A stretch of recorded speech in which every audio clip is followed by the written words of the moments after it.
خبر دیں گے آپ کو ڈسٹرکٹ اینڈ سیشن کورٹ میں توشہ خانہ کیس کی سماعت ہوئی۔ آج کا ٹائم دیا گیا تھا۔ الیکشن کمیشن اپنے دلائل شروع کرے، یہ ہدایت دی گئی ہے۔ چیئرمین پی ٹی آئی کو 58 ملین ظاہر کرنے تھے جو کہ نہیں کیے گئے۔ وکیل کی جانب سے ایسا کہا گیا، جس پر جج کی جانب سے کہا گیا کہ چیئرمین پی ٹی آئی پر الزام ہے اساس جات میں یہ اماؤنٹ ظاہر نہیں کی گئی۔ احتشام عباسی ہمارے نمائندے ہمارے ساتھ موجود ہیں، ان سے مزید تفصیلات جانیں گے۔ احتشام، اس سماعت کے حوالے سے مزید کیا تفصیلات ہیں؟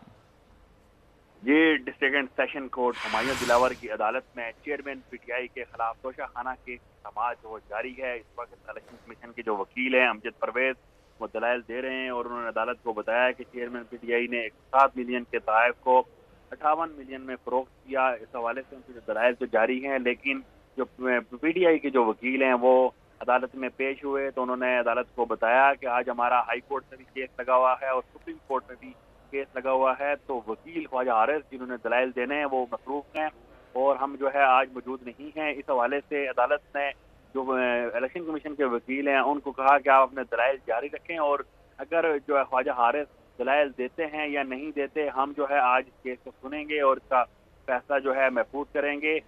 جو ہمایوں دلاور جج ہیں وہ کیونکہ انہوں نے 5 تاریخ کو جو ہے انہوں نے چھٹی پہ جانا ہے، آؤٹ آف کنٹری جا رہے ہیں، تو لگ ایسا رہا کہ پہلے اس کیس کو وہ مکمل کرنا چاہتے ہیں۔ البتہ ہائی کورٹ سے ابھی تک کوئی چیز سامنے نہیں آئی، نہ ہی سپریم کورٹ سے۔